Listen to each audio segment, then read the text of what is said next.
Hey guys, കഴിഞ്ഞ തവണ നമ്മളൊരു ക്രീമി സ്പെഗത്തി പാസ്തയായിരുന്നു ഉണ്ടാക്കിയത്. സോ ബാക്കി വന്ന പാസ്ത കൊണ്ട് ഞാൻ കരുതിയുന്നത് ഇന്ത്യൻ സ്റ്റൈൽ സ്പെഗത്തി ന്യൂഡിൽസ് ഉണ്ടാക്കാമെന്ന്. അതിനോട് ഞാൻ ആദ്യം തന്നെ കുറച്ച് വെള്ളം തിളപ്പിക്കാൻ വെച്ചു. അതിൽ കുറച്ച് ഉപ്പും ഇട്ട് കൊടുത്തു, കുറച്ച് എണ്ണയും ഒഴിച്ചു കൊടുത്തു. വെള്ളം തിളച്ചപ്പോഴേക്കും പാസ്ത ഇട്ട് കൊടുത്തു, അതൊന്ന് വേവിച്ചെടുത്തു. ഇനി നമുക്കൊരു മസാല ഉണ്ടാക്കണം. അതിൻ്റെ ഞാനൊരു പാൻ എടുത്ത് വെച്ചു. അതിലേക്ക് കുറച്ച് ഗീ ഒഴിച്ചു കൊടുത്തു. പിന്നെ ചെറുതായിട്ട് അരിഞ്ഞ ഗാർലിക്കും അതിലോട്ട് ഇട്ട് കൊടുത്തു. നല്ല രീതിയിലൊന്ന് സോട്ട് ചെയ്തു. ഗാർലിക് ഒന്ന് ബ്രൗൺ കളർ ആയതിനു ശേഷം ഞാൻ അതിലേക്ക് ആഡ് ചെയ്തത് സവോളയാണ്.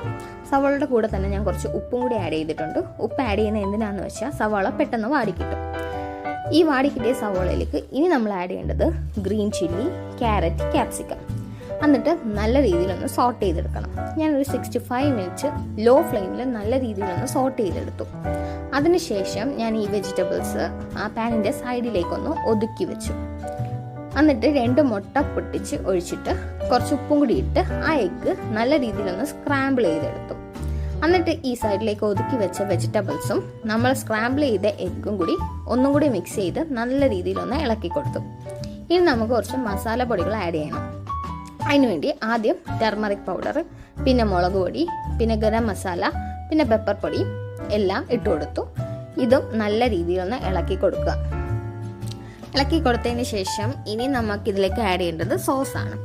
അതിനുവേണ്ടി ഞാൻ ആദ്യം തന്നെ 1 സ്പൂൺ സോയ് സോസ് ഒഴിച്ചു. പിന്നെ 1 സ്പൂൺ ടൊമാറ്റോ സോസ് ഇതിലേക്ക് ഒഴിച്ചു കൊടുത്തു. ഇനി ഇതും നല്ല രീതിയിലൊന്ന് ഇളക്കി യോജിപ്പിച്ച് കൊടുക്കണം. അതിനുശേഷം ഇനി നമ്മൾ നേരത്തെ വേവിച്ച് വെച്ച പാസ്ത ഇതിലേക്ക് ഇട്ട് കൊടുക്കണം. അതിനുശേഷം പാസ്തയും മസാലയും നല്ല രീതിയിലൊന്ന് ഇളക്കി കൊടുക്കുക.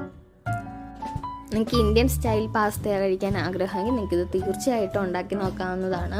വീഡിയോ ഇഷ്ടപ്പെട്ടാൽ തീർച്ചയായും ലൈക്ക് ചെയ്യണം, ഷെയർ ചെയ്യണം, സബ്സ്ക്രൈബ് ചെയ്യണം. അപ്പം ഈ പാസ്തയുടെ വെള്ള കളർ മാറി ആ മസാലയുടെ കളർ വരുന്നത് വരെ ഞാനിവിടെ ഇളക്കി കൊടുത്തിട്ടുണ്ട്. അതിനുശേഷം ഞാൻ ഇതിലേക്ക് ആഡ് ചെയ്തത് ഒറിഗാനോ ആണ്. 1 സ്പൂൺ ഒറിഗാനോ ഞാൻ ആഡ് ചെയ്തിട്ടുണ്ട്. എന്നിട്ട് നന്നായിട്ടൊന്ന് ഇളക്കി കൊടുത്തിട്ടുണ്ട്. അപ്പോഴേക്കും നമ്മുടെ പാസ്ത റെഡിയായി. ഇനി നമുക്കിതൊരു നല്ല പ്ലേറ്റിലേക്ക് സെർവ് ചെയ്യാം, കഴിക്കാം.